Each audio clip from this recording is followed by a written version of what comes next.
Vous êtes sur la Panafricaine Média 1, toujours un réel plaisir de vous retrouver dans le cadre de votre émission Génération News, l'émission qui donne la parole à une jeunesse consciente pour décortiquer ensemble des thématiques qui participent justement à l'éclosion intellectuelle de cette jeunesse qui représente l'avenir de notre magnifique continent, l'Afrique. Vous connaissez le procédé de l'émission Génération News, scindé en deux parties. La première partie, avec mes invités, nous allons justement parler de ce souvenir. Pourquoi c'est important de se souvenir? Eh bien, les éléments de réponse en première partie d'émission. En deuxième et dernière partie d'émission, pas très loin de la première thématique, nous allons parler, on va dire, le manque du pays. En gros, justement, comment aujourd'hui arriver à gérer un peu ce pays qui nous manque. Les éléments de réponse en fin d'émission avec mes invités du jour, des habitués pour la plupart, et une nouvelle, j'ai envie de dire, il s'agit de Rebecca. Rebecca, vous êtes journaliste, nouvelle dans le sens où ça fait longtemps qu'on t'a pas reçu. C'est la deuxième participation, je crois, Génération News. Oui, en tout cas, très heureux de te recevoir à nouveau sur le plateau Génération News. C'est toujours un plaisir à chaque fois. Plaisir partagé également, on l'espère, pour l'autre femme sur ce plateau. Il s'agit évidemment de Laïka. Je ne compte plus le nombre de participations. En tout cas, bienvenue à nouveau sur le plateau de Génération News, journaliste. C'est un plaisir de te recevoir sur ce plateau. Je suis toujours ravie d'être là, merci. Et on termine également avec un autre habitué du plateau Génération News, étudiant en génie civil. Merci à toi, Daryl, d'avoir répondu à l'invitation à Génération News. Toujours un plaisir de te recevoir. Toujours un plaisir de venir à Génération News. Les amis, nous allons tout de suite entrer dans le vif du sujet. Becca, je me tourne vers toi pour donner le temps de cette première partie d'émission. Alors, on parle évidemment de pourquoi c'est important de se souvenir. On parle de se souvenir. La question, je te la pose. Pourquoi c'est important d'être dans cette psychologie-là? Déjà, on ne peut pas vivre sans se souvenir. Parce que les souvenirs, c'est un pont entre le passé et ce qu'on vit maintenant. En fait, c'est le canal. Entre le passé et le présent. Le passé et le présent. Donc, en fait, le souvenir te montre ce que tu étais et en même temps, tu réalises ce que tu deviens. Donc, c'est ce repère-là un peu. D'accord. Justement, Laïka, elle a parlé de repères. Est-ce que toi, parfois, ça t'arrive d'aller justement puiser un petit peu dans le passé? Comme on dit, en fait, il faut se servir de son passé pour améliorer son présent et rassurer son futur. Est-ce que toi, justement, tu es dans cette étape-là? Tu vas beaucoup puiser dans les souvenirs? Oui, moi je suis dans cette étape-là. Ce souvenir, c'est important parce que ça nous dit qui nous sommes. On se rappelle de qui nous sommes vraiment. Ça nous montre une partie de nous, c'est notre identité. La mémoire nous rappelle à chaque fois ce que nous avons déjà accompli. Exactement. Et comme elle a dit, c'était un pont entre le passé et tout. Donc on sait déjà ce qu'on a fait et ce qu'on va faire. Il y a des erreurs qu'on sait que dans le passé, si on les a commises, on ne peut plus les commettre à l'avenir. Donc on puise forcément dans nos souvenirs pour ça. Mais généralement, à quel moment tu te retrouves à aller dans le passé? Pourquoi c'est important pour toi de faire un retour en arrière, de retourner un petit peu la tête, comme on a tendance à dire? Bon, ça arrive au moment où je suis face à une situation similaire à une situation similaire déjà. À ce que tu as voilà, ce que j'ai déjà vécu, voilà. Et puis je me dis, mais attends, je me souviens. Et puis ça vient automatiquement, tu te dis, non, j'ai déjà vécu ça. Et voilà les prédispositions que je peux prendre à partir de ce que j'ai déjà vécu. C'est le plus souvent face à une situation que tu vas puiser dans le passé. Daryl, l'impact justement de ce mécanisme-là, aller tout le temps un petit peu dans le passé, faut-il potentiellement installer des pare-feux à chaque fois qu'on décide d'aller dans le passé, ou bien c'est plutôt, comme les dames l'ont souligné, il y a beaucoup plus un aspect positif que négatif quand on décide d'aller dans le passé? Bon, ça dépend de ses objectifs. Comme ma sœur ici, Rebecca, l'a si bien dit, que les souvenirs sont un canal, on va dire, c'est un pont entre le passé et le présent. Et comme on le dit si bien, que ce qu'on vit aujourd'hui, c'est le résultat de ce qu'il y a eu hier. Donc, moi, je me dis que c'est très important de se souvenir de beaucoup de choses, surtout quand on a des objectifs à pouvoir accomplir, vous voyez un peu, parce que ce que nous vivons aujourd'hui n'est rien d'autre que le résultat des conséquences et des choix que nous avons choisis hier. D'accord. On parle justement de ce souvenir sur un plan un peu, ça c'est beaucoup plus humain, beaucoup plus personnel. Mais si on reste potentiellement dans le cadre personnel, Rebecca, quand on parle on nous a dit à l'école que l'histoire, c'est le récit de ce qui s'est passé. Justement, est-ce que quand on décide d'être dans cette figure-là, dans cette zone-là, de se dire, OK, on va tout le temps potentiellement aller puiser dans le passé, est-ce qu'il y a un impact aussi sur notre développement à nous, sur la conscience, beaucoup plus sur la connaissance? Le fait, par exemple, de prendre, je ne sais pas, une bibliothèque africaine, donc généralement des livres, c'est aussi apprendre de ce qui s'est passé dans le passé, aller vers le papy, le grand-père, poser des questions. C'est aussi une façon d'aller dans le passé, se souvenir aussi, mais surtout apprendre. Est-ce qu'on arrive à apprendre en se souvenant? Oui, on arrive à apprendre et ça a un impact direct. Ça a un impact direct parce que déjà, si tu te dis que je vais essayer d'agir différemment de comment j'avais agi avant. Ouais. Et ça va... Dès lors, ça va déjà modifier comment tu vas agir maintenant. Parce que si tu recommences, ça n'a pas servi à grand-chose de se souvenir. Oui, mais ça, c'est sur le plan personnel. Je veux dire sur le plan, allons sur le plan culturel, le plan de la culture. Est-ce qu'aller dans le passé, on apprend par exemple des choses sur son pays, de façon un peu plus générale? Moi, l'apprentissage, c'est dans ce sens-là. Est-ce qu'on apprend énormément quand on décide d'aller dans le passé? Est-ce que être aujourd'hui cultivé, c'est faire recours au passé? Oui. Mais pour mieux comprendre le monde actuel, il faudrait qu'on comprenne d'abord comment il a fonctionné avant. Déjà, voyons les questions géopolitiques de maintenant, qui minent le monde en ce moment. Ouais. Mais pour mieux les comprendre, pour mieux les expliquer, mais il faudrait remonter en arrière pour voir comment elles ont été, comment tel traité a été signé, d'où part tel point, pour mieux comprendre ce qui s'explique aujourd'hui. Donc c'est important, c'est même indispensable pour mieux comprendre le présent. Il faudrait savoir comment les fondements ont été posés d'abord.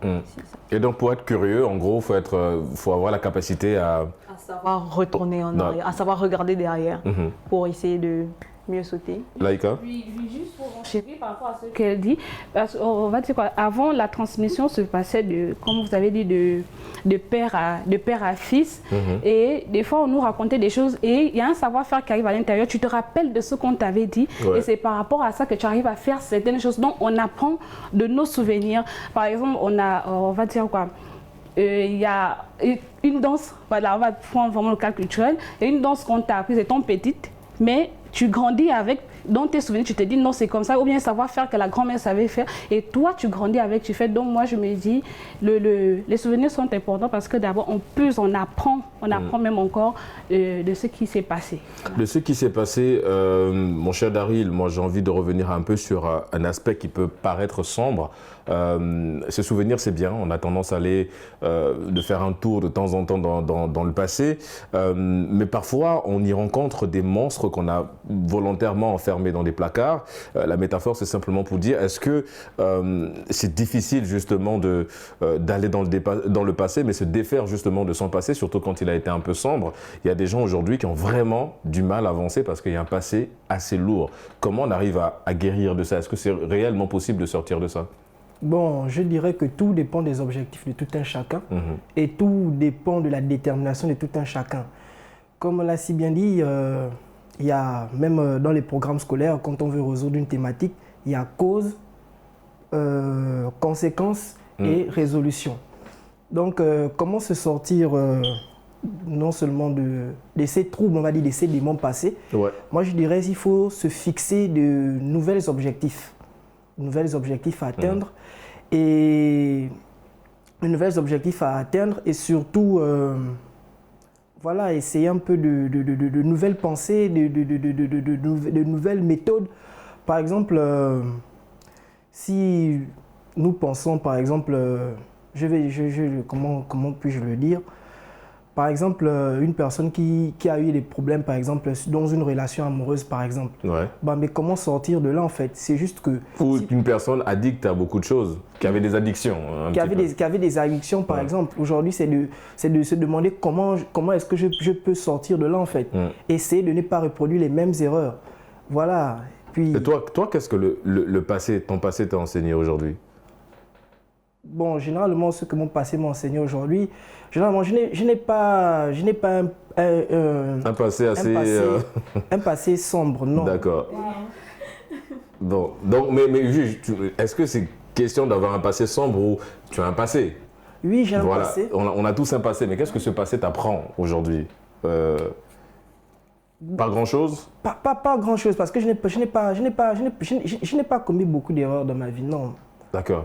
Ah ouais, Daryl, lui, il est très... Moi, j'ai envie de dire que... il est très réglo, lui. Il est très réglo, mais moi, j'ai envie de dire que parfois, c'est très important de retourner dans ses souvenirs, de se battre un peu avec ces démons, comme tu l'as mentionné. Parfois, c'est très important parce qu'au moins, tu vois la réalité en face, tu sais qui tu es. Et puis, le souvenir, pour moi, demeure quelque chose de positif, pour moi. Ouais. Parce que même lorsqu'on perd des êtres chers, on se souvient, on les garde dans nos mémoires et à chaque fois, il y a ces moments passés ensemble, il y a des souvenirs et ça fait du bien au moral.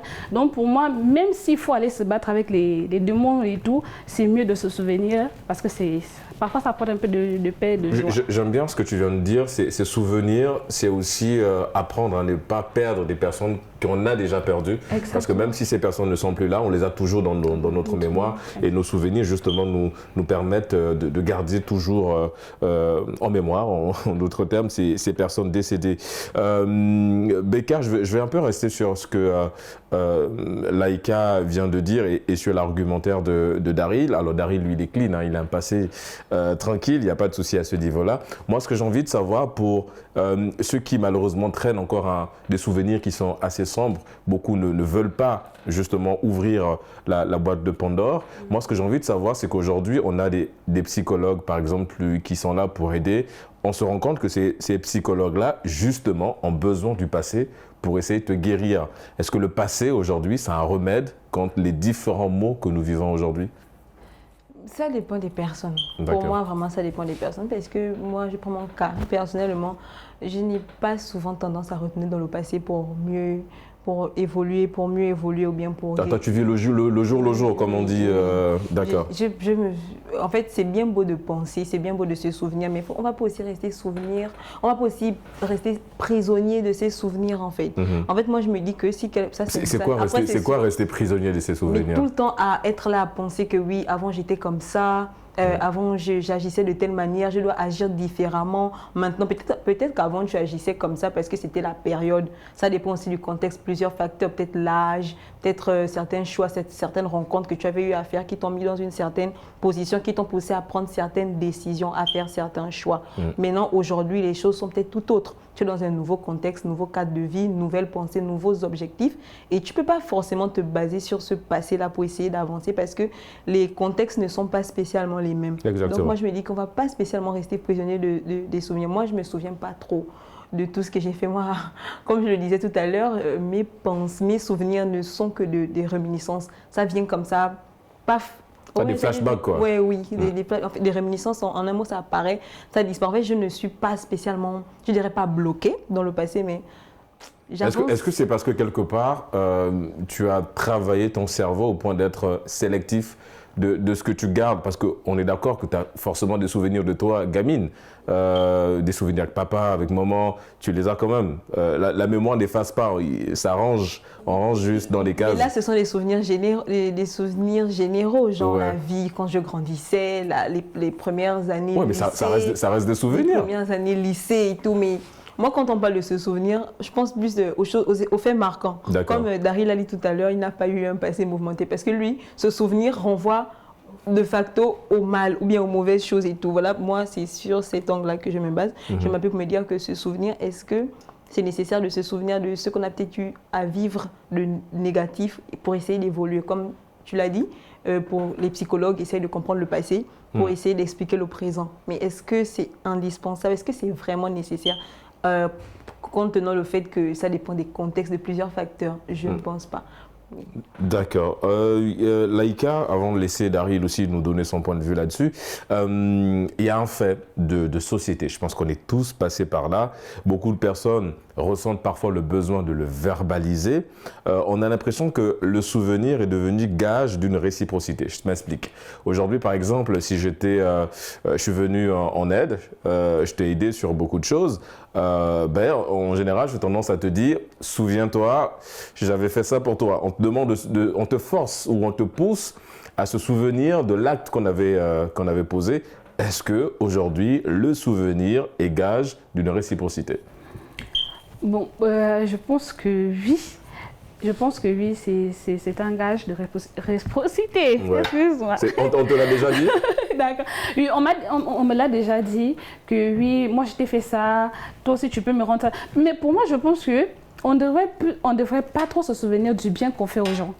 Voilà, tu n'as pas à te souvenir, c'est-à-dire tu le fais. Et puis tu te dis, voilà, c'est passé, j'ai fait du bien. Tu n'es pas là pour dire, ok, si je fais le bien aujourd'hui, c'est pour que demain la personne puisse se rappeler du bien que je lui fais parce que la personne doit me rendre l'appareil. Mais non, tu fais juste le bien et puis tu laisses tomber. Mais pourquoi les gens sentent le besoin de le verbaliser? Pourquoi les gens ont besoin de te dire, souviens-toi de ce que je... Pourquoi? Mauvaise foi peut-être. Mauvaise foi, bien, ils ont juste... Quand ils le faisaient, ils gardaient en tête qu'ils allaient te le rappeler, qu'un jour ils auront... Mauvaise foi, pour moi, c'est le faisaient aussi pour en tirer quelque chose, pour en tirer profit demain. Donc de l'intérêt en fait. De l'intérêt, exactement. D'accord. Mais est-ce que ça, Daryl, ça fait mal? Je veux dire, quand tu reçois, comme elle a dit tout à l'heure, moi je le faisais avec un grand cœur. Je n'étais pas forcément dans le calcul, mais visiblement la personne en face l'était, puisque la personne me rappelle ou la personne m'invite à me souvenir de l'acte qu'elle avait posé pour moi quand j'étais dans le besoin. Est-ce que derrière, il n'y a pas potentiellement de la manipulation? Mais qu'est-ce qu'on ressent quand tu t'es donné gratuitement à quelqu'un dans le sens de l'aide et qu'en retour, on te demande, on te met quelque part une condition? Comment on le vit? Bon, je dirais que ça dépend de la personne qui le vit, mais bon, ça fait un peu très très mal.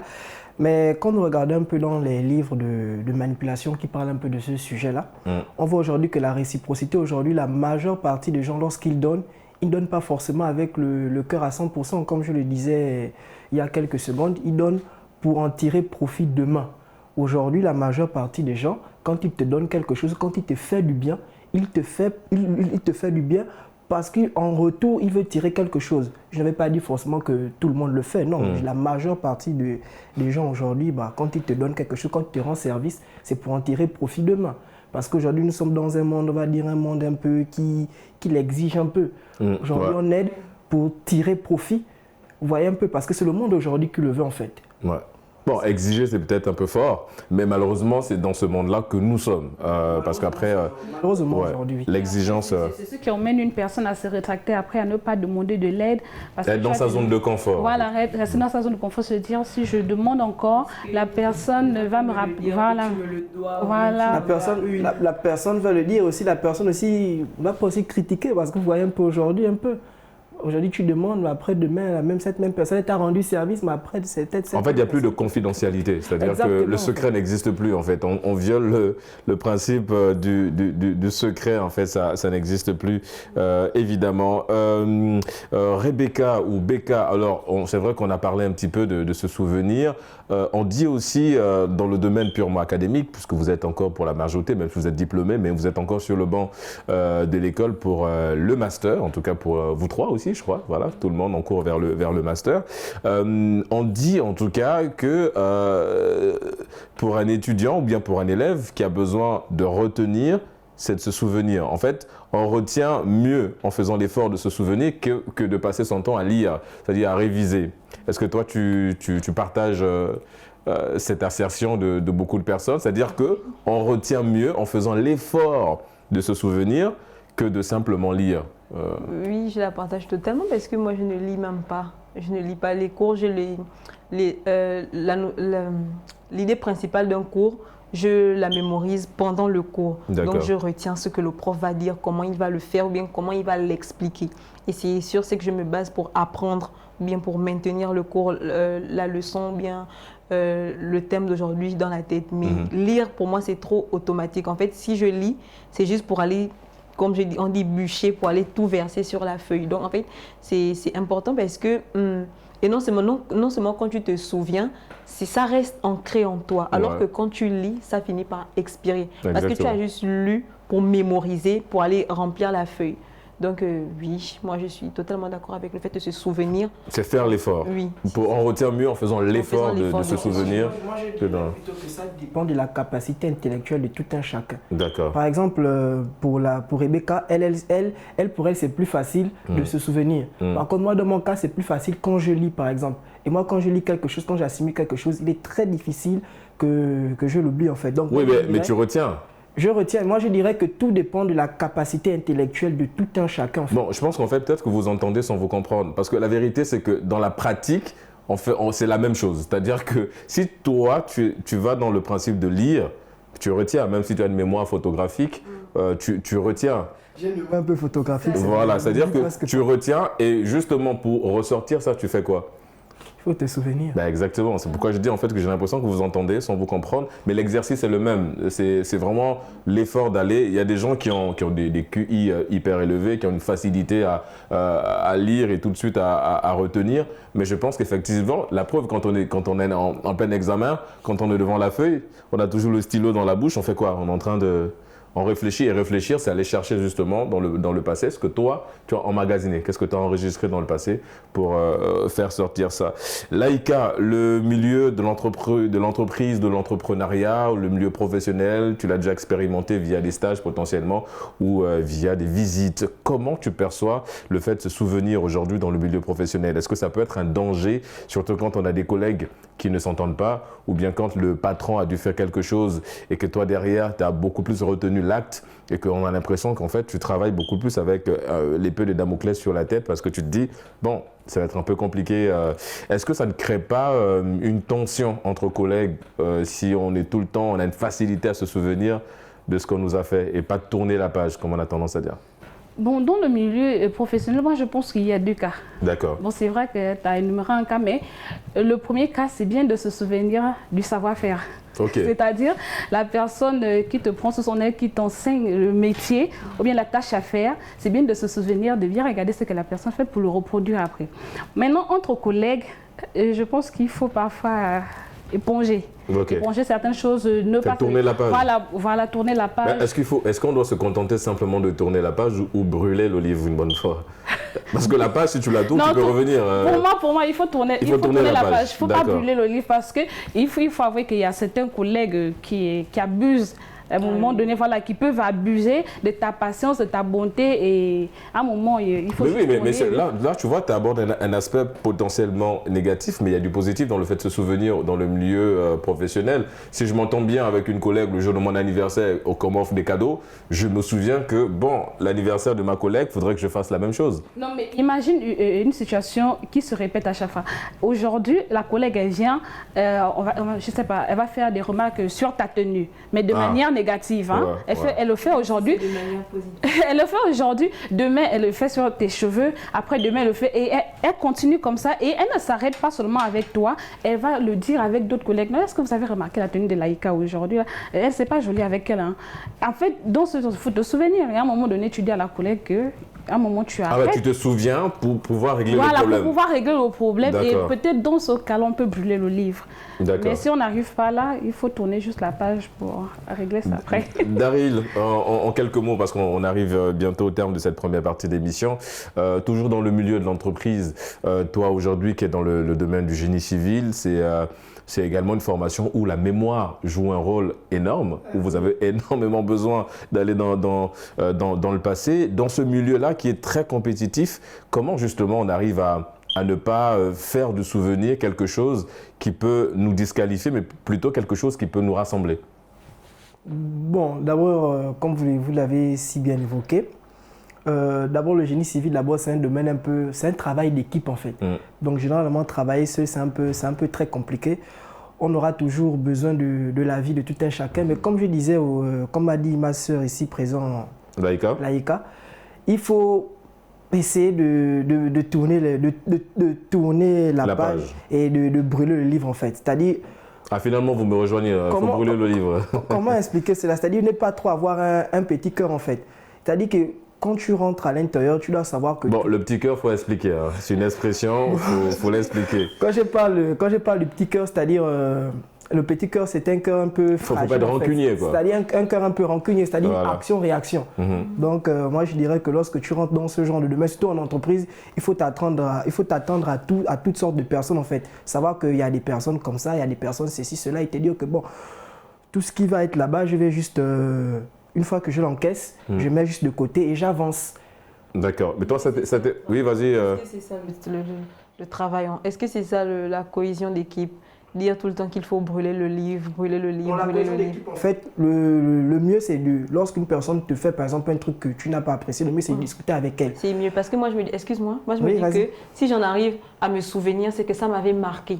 Et ça va continuer à me marquer, à me faire mal. Donc si j'en arrive à me souvenir, autant déjà arracher le mal depuis le début en fait, autant déjà stopper ça, autant déjà le stopper dès maintenant. Parce que s'il faille tourner la page, une page, demain il faut tourner la page, demain après on brûle le livre. Mais tout ça, ça s'entasse dans le cœur au fur et à mesure. Donc en gros, dès qu'il y a un petit souci, en fait, ce qu'elle essaie de dire, c'est de communiquer. Voilà, exactement. C'est de communiquer et de faire et de dire à ton collègue que non, ce que tu as eu à faire sur telle chose, je n'ai pas apprécié. Essaye un peu de faire autrement. En fait, en un mot, c'est poser des limites, en fait. C'est très important. Exactement. Poser les limites, les amis. Nous sommes arrivés au terme de cette première partie d'émission. On marque une courte pause et on se retrouve en deuxième et dernière partie d'émission. On parlera du mal du pays. À tout de suite.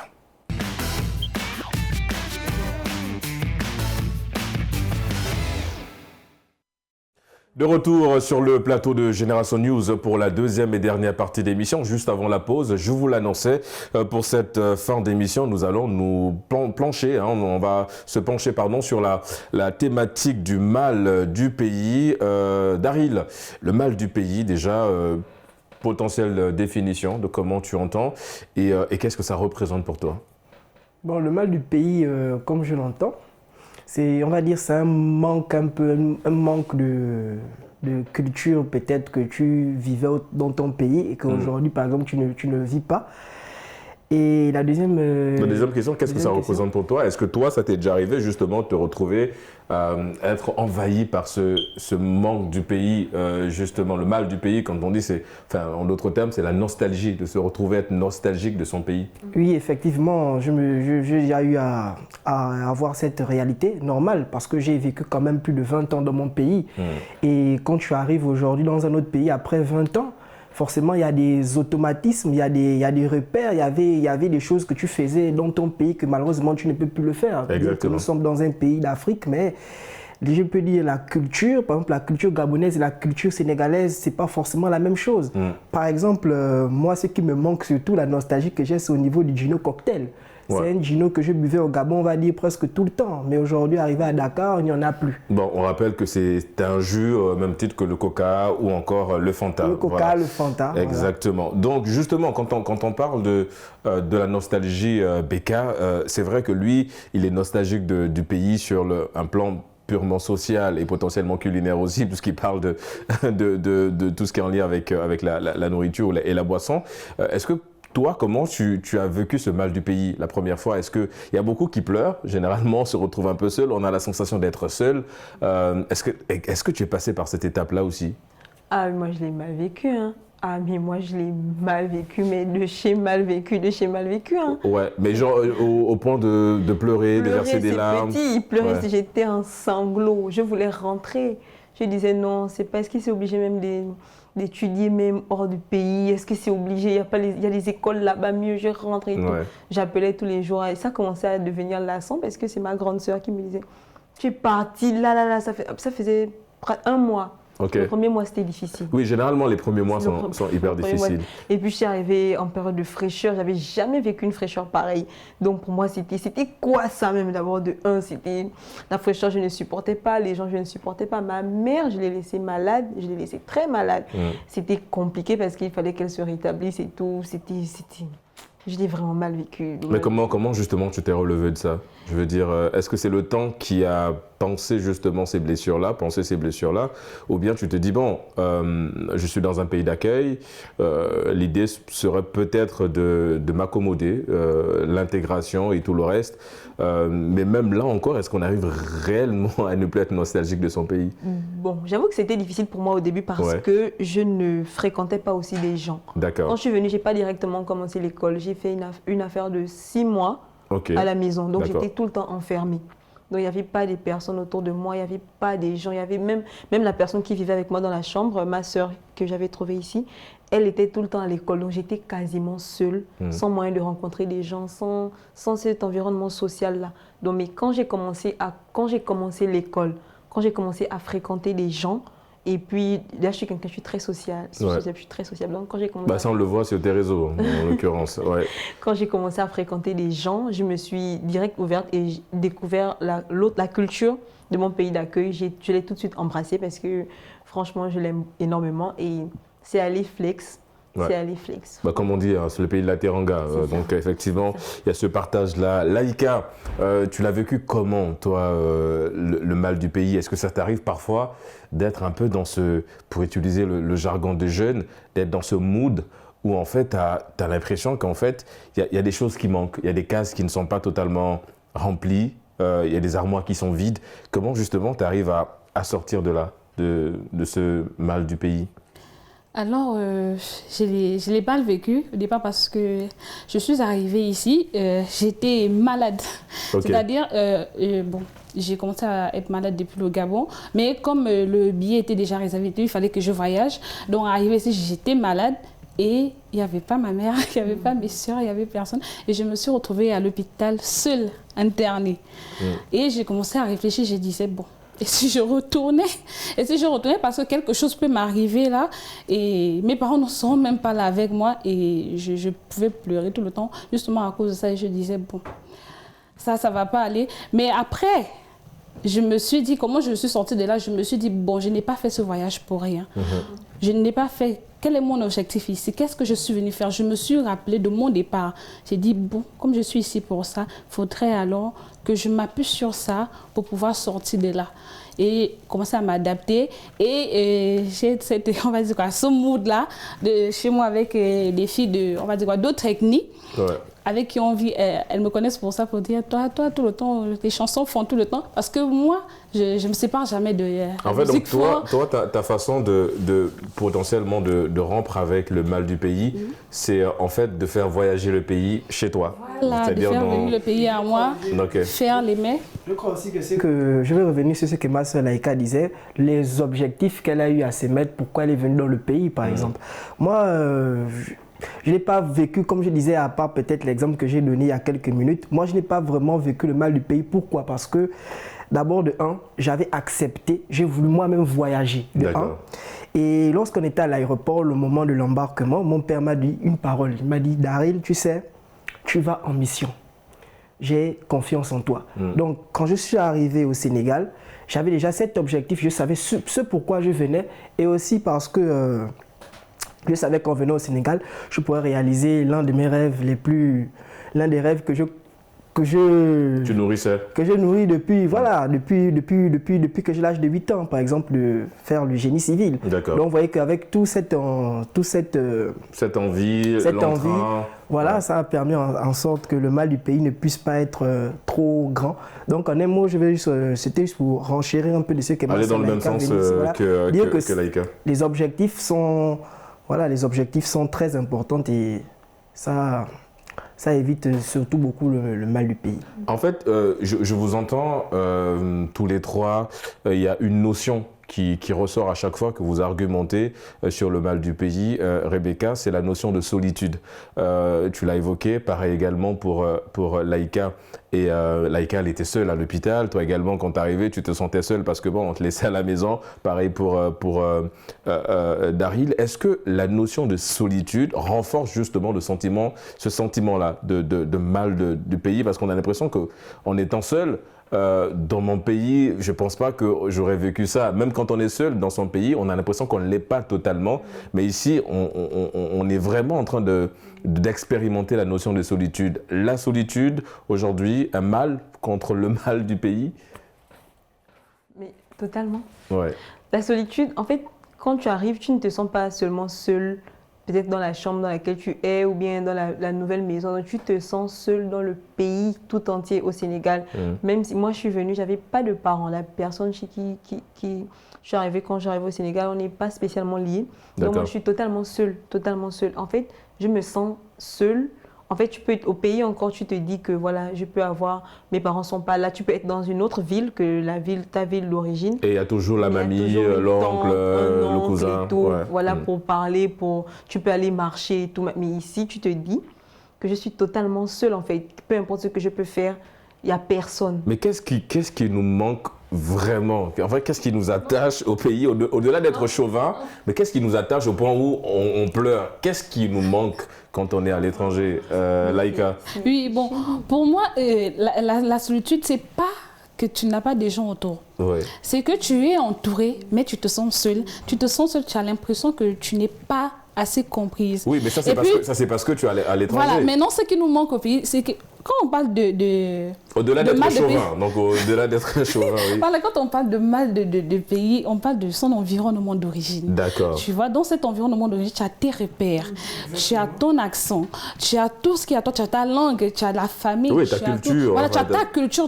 Et quand tu changes de pays, pour notre cas qui venons au Sénégal, tu te rends compte d'abord qu'il y a une nouvelle langue. Oui. Il faut t'adapter, il faut apprendre cette langue-là. Tu auras, comme elle a dit, le climat.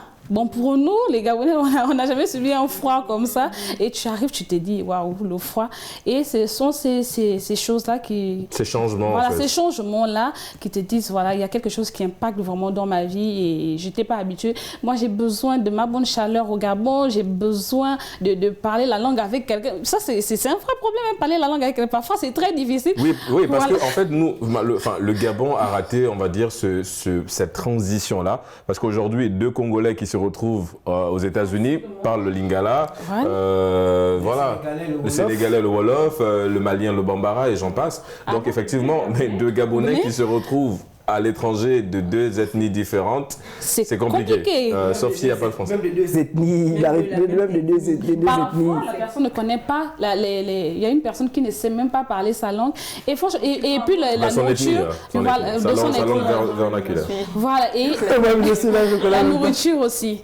Parfois ça manque honnêtement. Et toi, c'est la musique. Toi, tu ramènes la musique gabonaise la musique, dans ta la chambre. D'accord. Aussi. D'accord. Je fais beaucoup les plats de chez moi. Mais justement, en parlant de ça, Daryl, est-ce que la nostalgie est devenue un fonds de commerce? Parce qu'on a l'impression que quand on est dans un pays d'accueil, il y a toujours en fait un restaurant qui sert la nourriture de chez nous. Et il y a toujours un petit magasin, un combini qui vend justement des articles de chez nous. On en voit au Sénégal ici, il y a beaucoup, que ce soit dans le domaine de la restauration ou j'en passe. Est-ce que la nostalgie est devenue un fonds de commerce pour toi, Daryl? Bon, je sais. Non, honnêtement, non. D'accord. Honnêtement, non. Oui, mais quand tu as quelqu'un aujourd'hui qui se lance, supposons, on a aujourd'hui quelqu'un, on ne va pas faire de la pub ici pour lui, mais c'est un jeune qui a compris la nostalgie que les Gabonais ont pour la pizza, parce qu'il y a une spécialité au Gabon qu'on appelle la Vosgène, mais cette Vosgène-là, elle est vendue ici. Et il a des clients, pourquoi? Parce que bon, les gens sont nostalgiques du pays.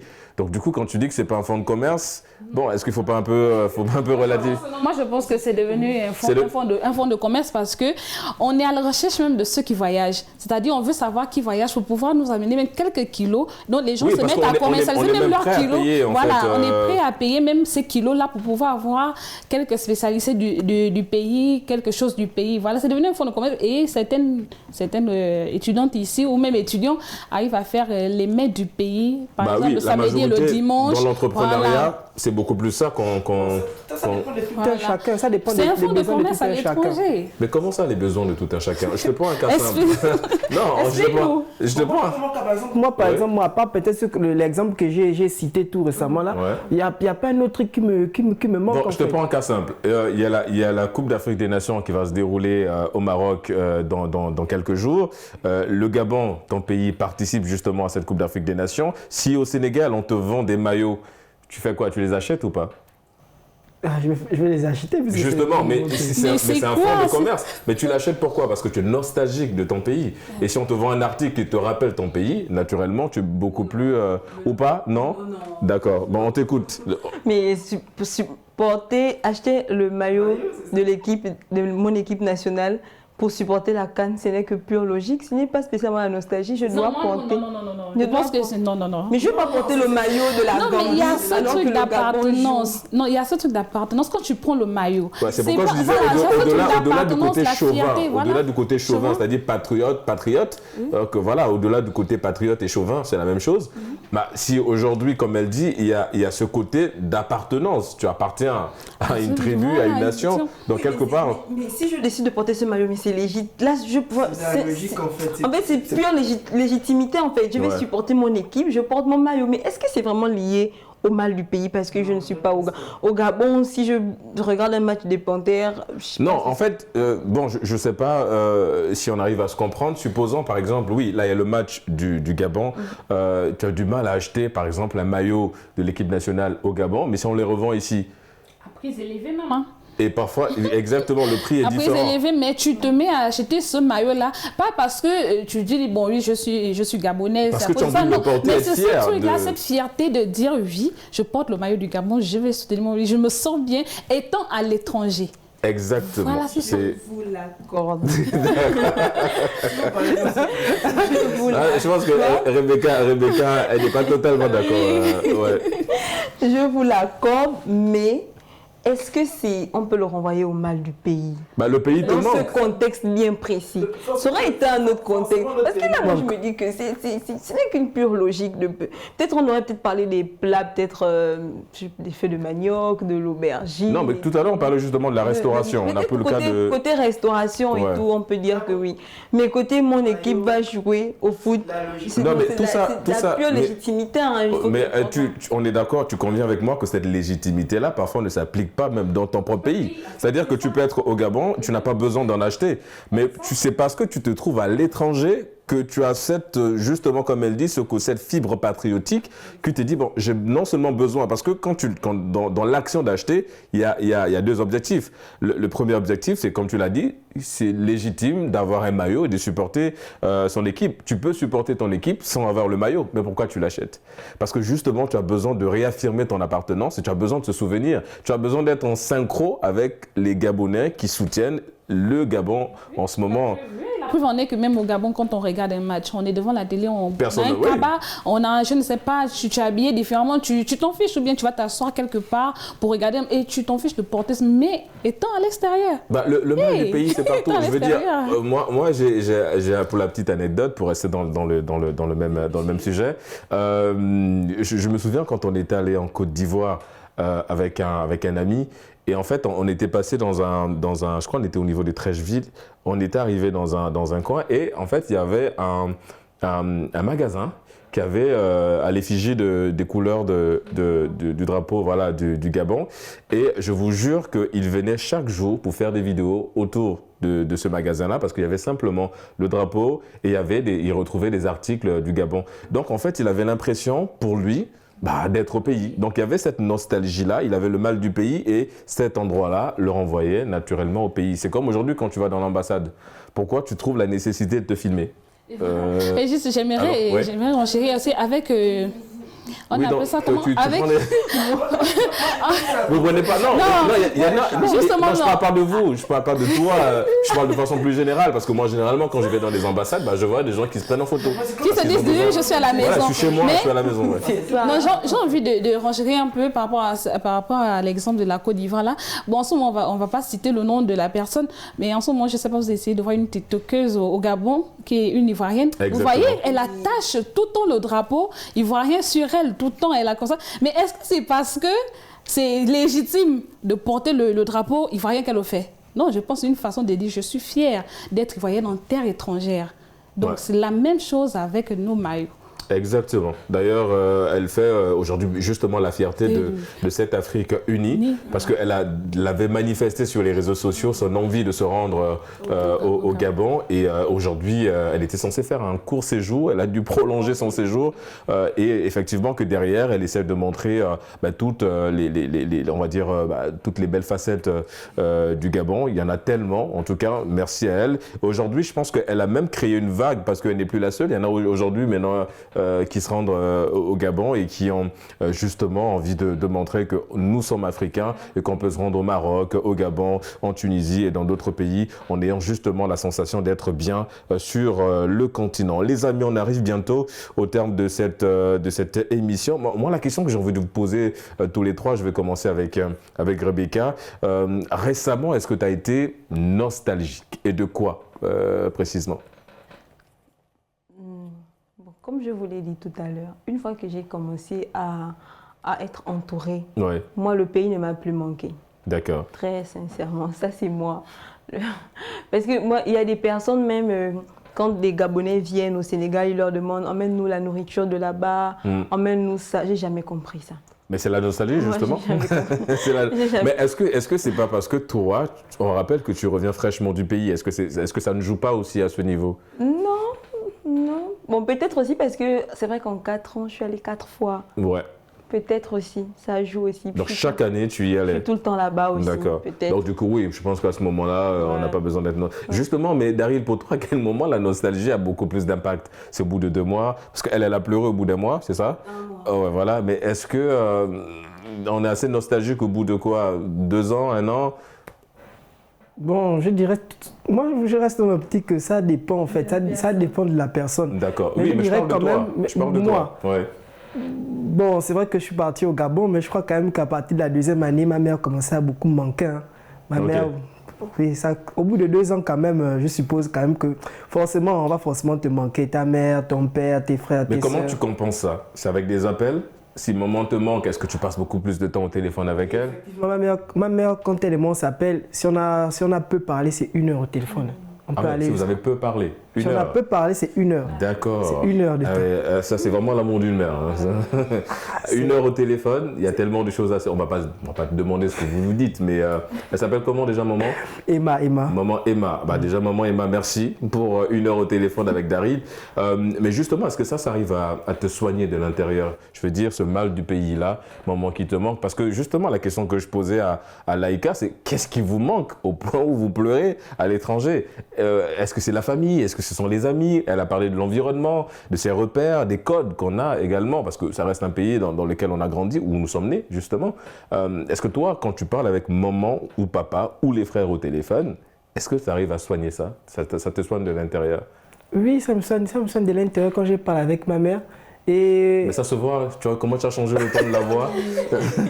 Ça s'entend surtout. Tu as changé le timbre vocal. J'aime beaucoup ma maman, c'est quand même ma vie quand même. Hein. D'accord, ouais. Et donc du coup, ça va beaucoup mieux. Dès que tu as maman au téléphone, ça va? Oui, dès que j'ai le téléphone, ça va mieux. D'accord. Bon, bah, on fait un gros coucou à maman Emma, c'est bien ça, on a retenu le prénom. Laïka, est-ce qu'aujourd'hui, l'avènement de nouvelles technologies facilite justement, on va dire, l'absorption de ce mal du pays, la nostalgie, vu qu'aujourd'hui il suffit de lancer un appel vidéo et tout est potentiellement réglé? Les nouvelles technologies nous aident à justement éviter le mal du pays, selon toi? On va dire même que c'est le remède. C'est le remède du mal du pays. Bon, c'est vrai que la question a été posée à Beka, mais pour moi, la dernière fois j'étais nostalgique, je pense qu'il y a 2 jours, il y a ma petite sœur qui a couché. Et je me suis mis, j'ai dit, oh, j'ai pas pu être là. D'accord. J'ai pas pu être là. Et j'ai coulé les larmes, j'ai voulu danser pour elle en signe de joie. Ouais. Je l'ai fait par téléphone, mais c'est pas pareil comme sur place. Pouvoir tenir, en présentiel. Voilà, pouvoir tenir le bébé, pouvoir la féliciter, être... Elle a fait quel... un petit garçon? Oui, un petit garçon. Bon, ben, félicitations. Il s'appelle comment le petit garçon? Ashkel Marléo. Ok, d'accord. Ouais, elle est maman. Félicitations. Ouais, d'accord. Mais voilà. Félicitations surtout à la petite sœur. Bon, surtout à la petite sœur. Voilà, c'est elle qui a fait le plus gros boulot. Oui, donc du coup, oui, toi tu voulais danser en présentiel. Voilà, je voulais danser en présentiel et après on m'a dit il faut faire ça au téléphone. Ça m'a fait mal.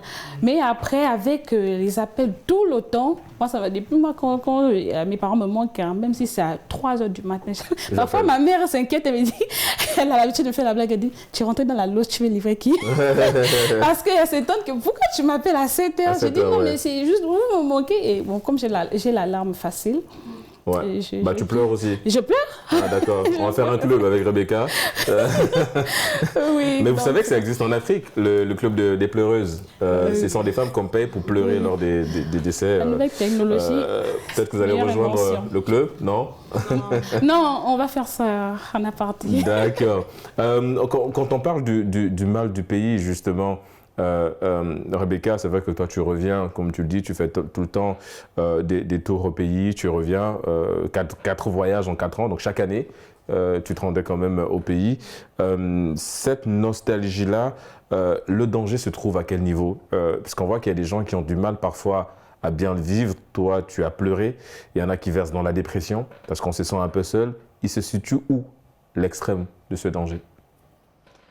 Je pense que il y en a qui, comme tu l'as dit, hein, il y en a qui peuvent sombrer dans la dépression. Hein. Et il y en a aussi, quand ils sont ici, quand ils sont loin des parents, ou bien loin de ces figures parentales, ils peuvent sombrer dans des choses ou bien faire des choses qu'ils peuvent regretter. Ouais. Est-ce que l'extrême, c'est le suicide, le fait de se ôter la vie? Parce que on a tendance à penser que la dépression, en fait, c'est quelque chose qu'on peut facilement gérer. Mais généralement, on ne sait même pas que nous sommes dépressifs. Mais se suicider là, c'est mieux de rentrer, tu appelles tes parents, tu dis que tu rentres. Non? Oui, mais oui, en fait, ça, dit comme ça semble un peu facile. C'est pourquoi mais je disais... parfois, il y a des choses qui entrent en compte qui ne peuvent pas être réalisées tout de suite. Moi, je pense que l'extrême, c'est se renfermer, devenir une autre version. Exactement, peut-être asocial. Une autre version, voilà, sociale, ne plus vouloir parler aux gens. Bon, c'est difficile, hein. Ouais. Parce que généralement, quand on est dépressif, on ne le sait pas. C'est quand tu sors de là que tu te rends compte que tu as fait 2 semaines, tu n'as parlé à personne, tu n'as rien mangé, tu étais dans ton coin à la maison, tu n'es pas sorti. Ça n'a rien à voir avec une personne casanière. Mais généralement, c'est quand tu sors de là que tu te rends compte que tu étais vraiment dans un état qui n'était pas assez intéressant. Donc généralement, on ne sait pas que nous sommes dépressifs. Pour ne pas plonger dans ça, pour ne pas penser au suicide. C'est tout le temps en connexion avec les parents. Voilà, mais non seulement appeler les parents, mais aussi essayer de s'adapter à la culture du pays, participer l'intégration, participer aux activités culturelles de ton propre pays. Je ne sais pas s'il y a un événement à l'ambassade. Oui, mais c'est toujours qu'il y a des communautés. Voilà, il y a des associations communautaires. Voilà, participer à ça. Je crois que la majorité des écoles aussi ont réfléchi à ça. Par exemple, dans chaque école, il y a des amicales des Gabonais, des étudiants, par exemple, d'AFI, amicales des étudiants marocains, pour essayer un peu de rassembler un peu tout ça. C'est un peu de rassembler un peu, parce que le but de l'amicale, c'est de rassembler un peu ses compatriotes, en fait, pour essayer un peu de s'amuser. Parce que, pour mon cas, moi ici, par exemple, je n'ai pas de famille ici, je suis seul, en fait. Ouais. Bon, c'est vrai que les amicales, ça permet justement de gérer ça, éviter l'extrême. Les amis, il y a tellement de choses, hein. On va peut-être se souvenir de cette émission-là. En tout cas, merci d'avoir participé. Rebecca, ou Becca, ça a été un plaisir de te recevoir sur le plateau Génération News. Tu es journaliste, merci d'avoir participé à l'émission. Merci de m'avoir invité. Juste en face de toi, Dari, l'étudiant en génie civil, merci d'avoir participé à Génération News. Merci. Et à côté de toi, Laïka, journaliste, diplômée, merci d'avoir participé à Génération News. Merci beaucoup. Vous l'aurez compris, c'est la fin de cette émission. Merci de l'avoir suivi. Excellente suite des programmes sur nos antennes.